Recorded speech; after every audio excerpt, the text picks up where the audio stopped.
gathered in Srila Prabhupada's place of worship, Sri Mayapur, to honor the 30th anniversary of his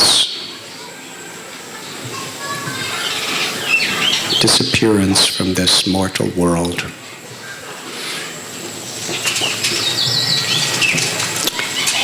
It is a day of celebration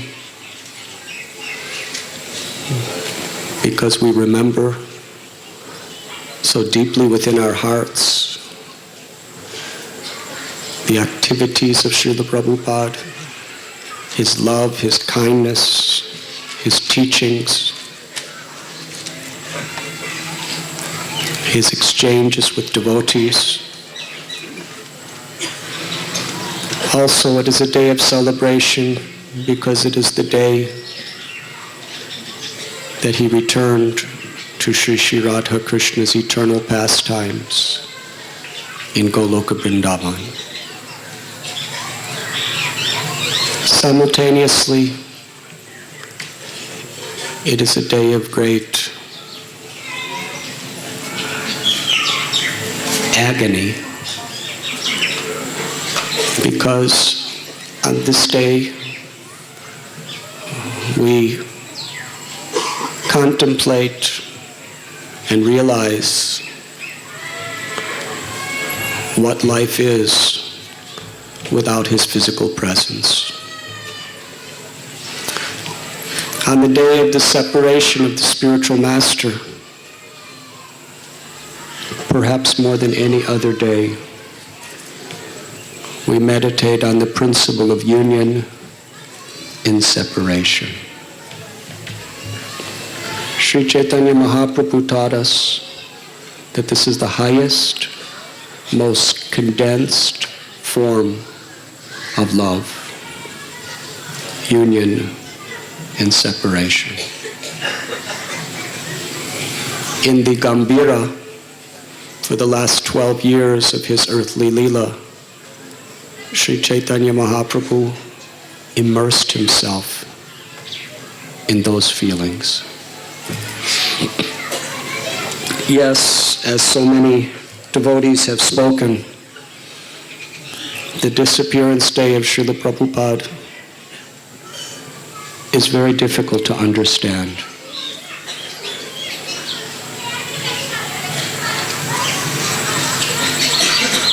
But just as Lord Chaitanya took the role of a devotee to teach us how to be devotees, Srila Prabhupada prayed to be Krishna's puppet.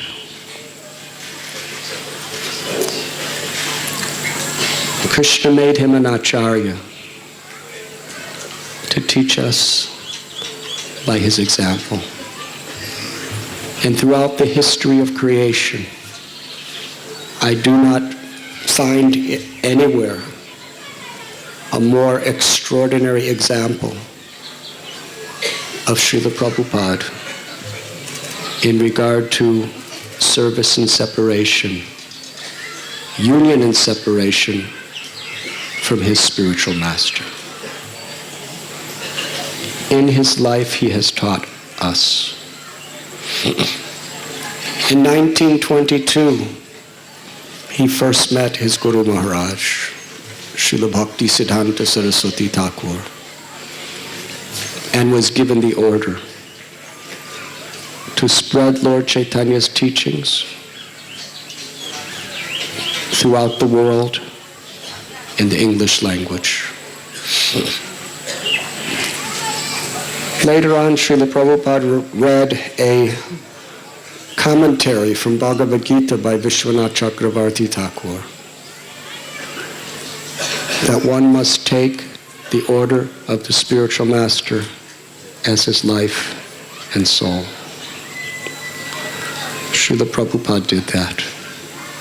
Throughout his Grihastha life, he was constantly meditating on his Guru's instruction, assisting his god brothers in every possible way he had the capacity to do, When Krishna gave the indication, actually his Gurudev was appearing to him in dreams to take sannyas. In reciprocation, he retired from family life, tried to establish a mission in Jhansi, but it was crushed. He went to Vrindavan, not like everyone else, to die remembering Krishna, but to prepare for his Guru's mission. He left Vrindavan to go to Bombay in 1965. We know the story. Sumati Murarji told Prabhupada, "You're asking me for passage on a cargo ship to the West? Swamiji, you will die. It is impossible." Such an exalted Paramhamsa was sitting at the step of this lady businessman, begging her to give him a chance to serve his spiritual master and carry out that mission. On August 1st, 1965, Prabhupada left Bombay on a common train for Calcutta.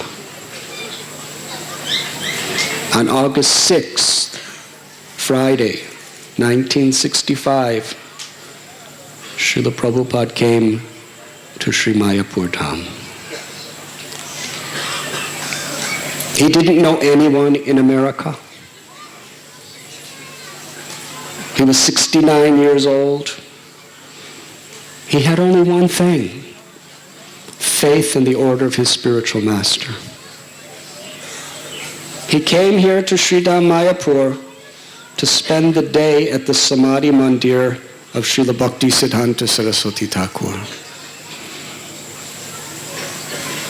I believe he spent that day weeping and praying to be empowered to please his Gurudev.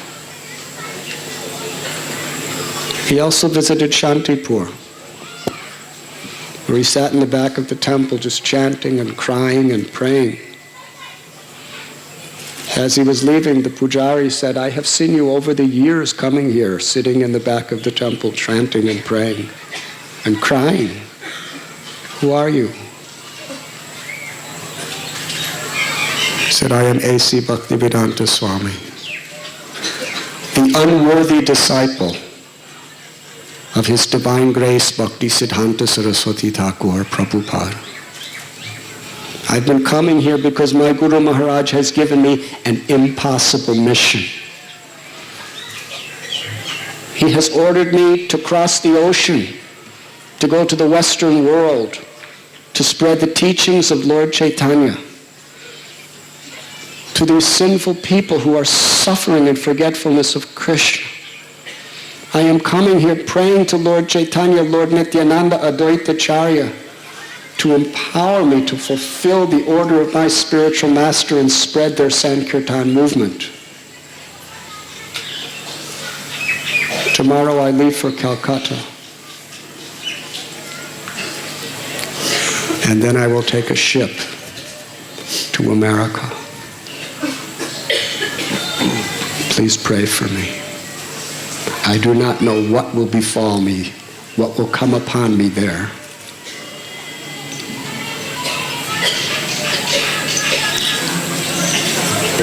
On Friday the 13th of August 1965, Srila Prabhupada boarded MV Jaladuta at the King George dockyards in Calcutta. There was no ceremony. Not a single one of his godbrothers even bothered to see him off, because they could not take this mission seriously. They all considered it was impossible. His youngest son, Vrindavan Chandra, and 4 other acquaintances saw him off. Years later, I asked Prabhupada's son, what were you thinking when Srila Prabhupada was walking up the steps with his umbrella and a box of books to that ship? He cried. He said, I was so worried about my father, but I was proud of him. He was doing what his life was meant to do.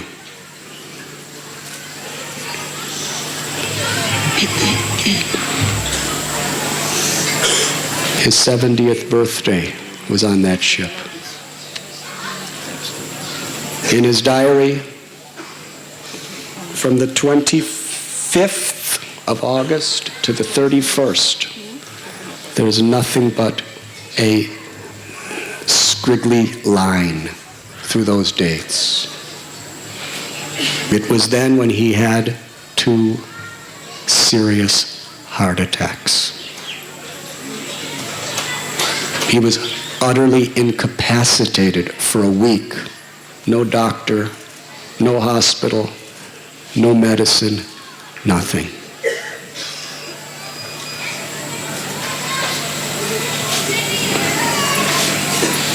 He continued. On Friday, the 10th of September, Srila Prabhupada writes in his diary, he said that hope came to his heart when he thought death was imminent, when he had a vision of Krishna in all of his forms taking control of the boat. But please listen carefully. This is what Srila Prabhupada wrote in his diary after his heart attacks, his seasickness, all alone. Today on this ship, I am feeling separation from Sri Vrindavan and my lords Sri Govinda, Gopinath, and Radha Damodar. The only solace is Sri Chaitanya Charitamrita, in which I am tasting the nectarine of Lord Chaitanya's Leela. I have left Bharat Bhumi just to execute the order of Sri Bhakti Siddhanta Saraswati in pursuance of Lord Chaitanya's order. I have no qualification, but I have taken up the risk just to carry out the order of His divine grace. I depend fully on their mercy. So far from Vrindavan.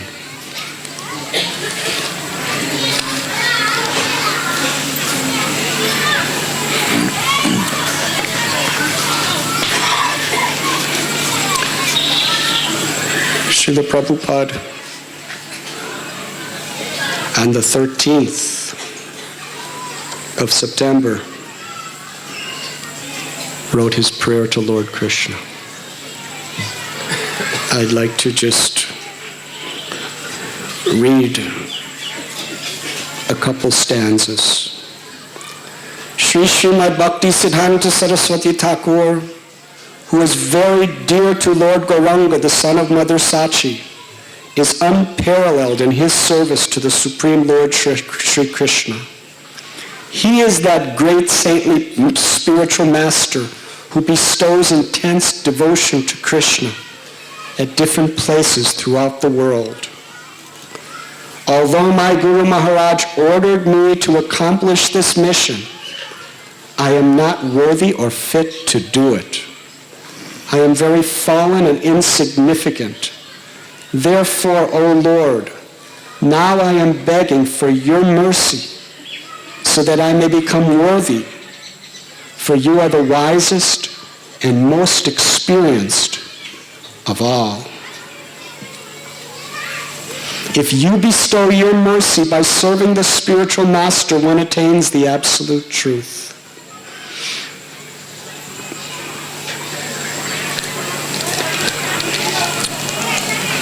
On the 17th of September, Prabhupada arrived in Boston.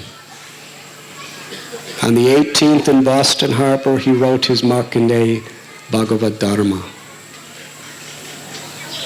where he prays only for one thing: to be a puppet in the hands of Krishna and his Guru.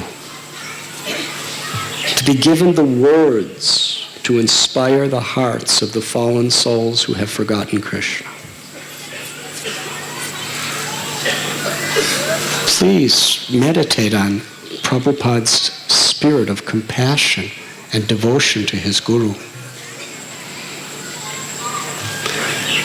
He was looking at the Boston skyline. Huge, polluted, demoniac city. The next day he was going to get off in New York. He didn't know anyone. He didn't know if anyone would be there to greet him. He had years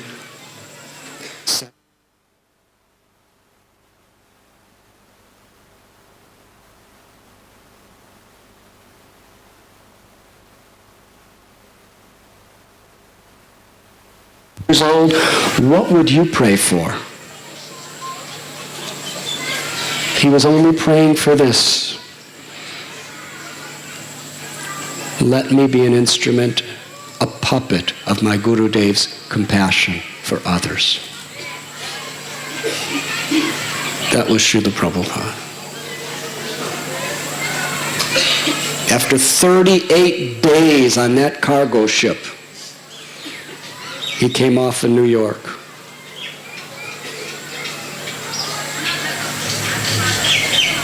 For about 21 days he spent in Butler, Pennsylvania, then came back to New York City.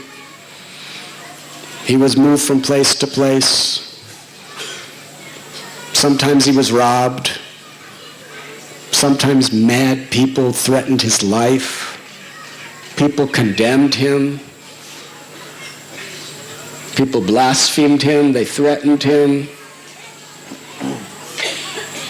One day he looked out the window and everything, he thought the whole city was painted white overnight. It was the first time he ever saw snow. He had no one. He was writing to his godbrothers, his friends and well-wishers in India, but nobody was willing to give any substantial help. They sent some kartals. That's it. Because they all considered what you're doing is impossible. Come back. According to Mayapur Pankcha, today is the Adivas day of Gaur Purnima. Devotees at Vrindavan and Navadvip are enjoying the celebration. I am here alone, without any devotee companion. But I have come here to serve the Lord and not my personal happiness. I am prepared to live in hell even if I am able to serve the Lord. Sri Chaitanya Mahaprabhu wanted that his mission should be propagated all over the world. And that is my objective. I do not mind the inconvenience personally felt.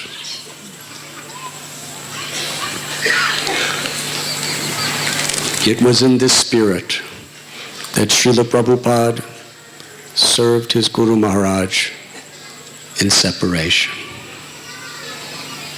by keeping his order, his life, and soul. Srila Prabhupada sometimes told us there was never a moment he did not feel the presence of his spiritual master in his life. He taught us about Vani and Vapu. Vapu, the physical presence, is something so sacred and so precious. But it is temporary. Vani, the teachings of the Guru, and the order of the Guru is where the spiritual master most powerfully manifests himself within our heart. Krishna says in Gita, Yayatamam prapadyante tam stataiva bhajamyaham. As you approach me, I reveal myself accordingly. Similarly, the spiritual master lives in the heart of the disciple to the extent that that disciple takes the order of the spiritual master, his or her life and soul. In July of 1966, with the help of Umapati Maharaj, Prabhupada began that little tiny storefront, 26 2nd Avenue. It's amazing, when we go there today, only 50, 60 people crowd in there. That was all Prabhupada had. Totally depending on Krishna.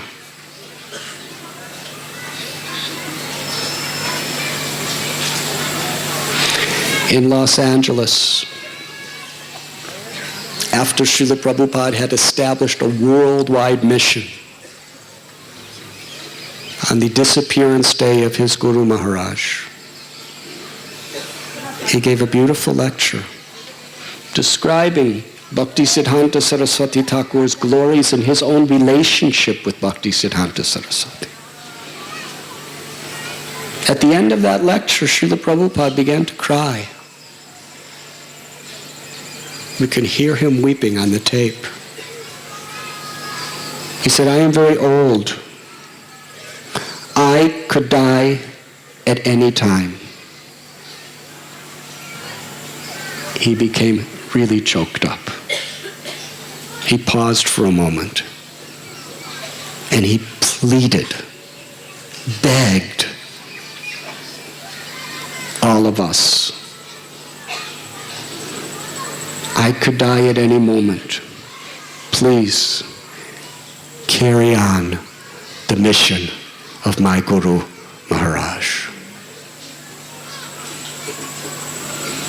That is our inheritance.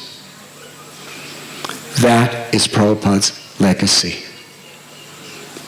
He gave his life to spread the teachings of Lord Chaitanya all over the world on his Guru's order, and he left all of us, all of his descendants, with the responsibility to carry it on. And he taught us in his life how to do so.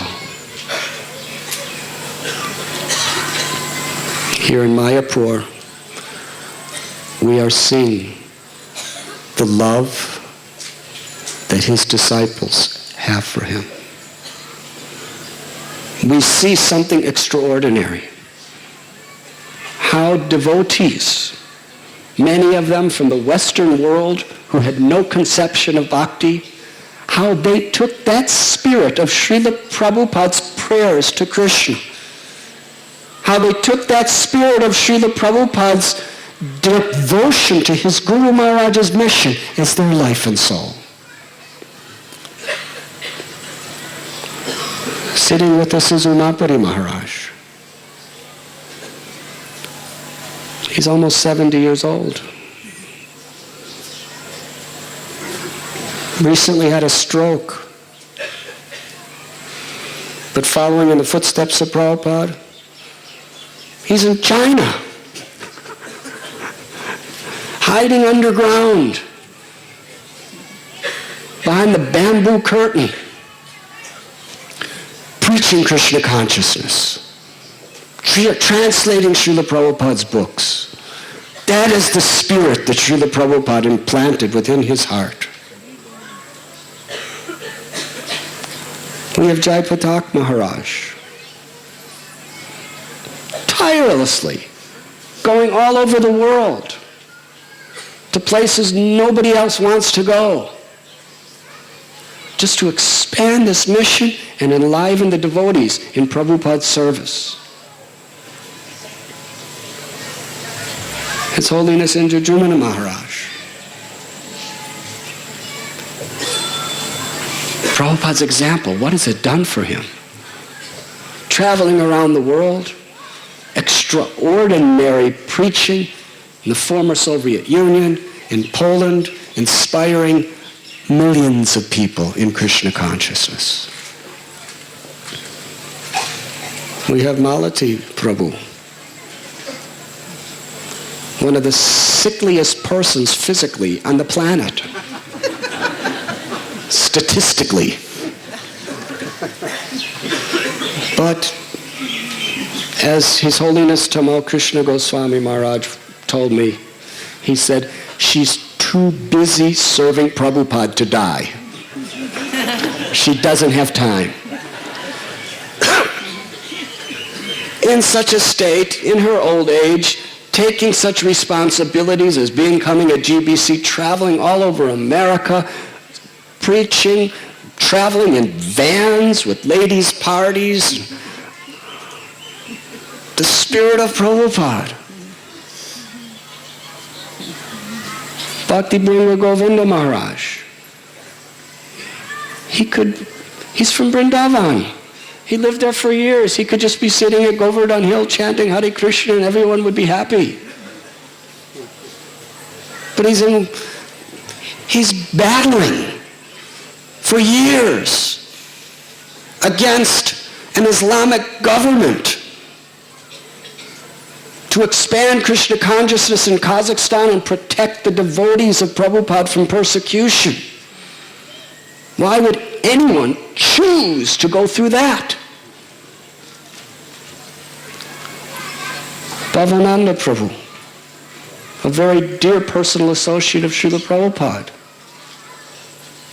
He has gone through traumatic, humiliating, inconceivable difficulties. But through it all, his life, his soul, his everything is to fulfill Prabhupada's order to him to build the temple in Sridham Mayapur. Prabhupada invested that by his life and example. And we have Ambarish Prabhu. 30 years ago, Srila Prabhupada just happened to tell him that you should build this temple in Mayapur, help with the financing. 30 years passed. Ambarish, his every breath, his every thought, his everything, his life, his soul is only to fulfill that order of Srila Prabhupada.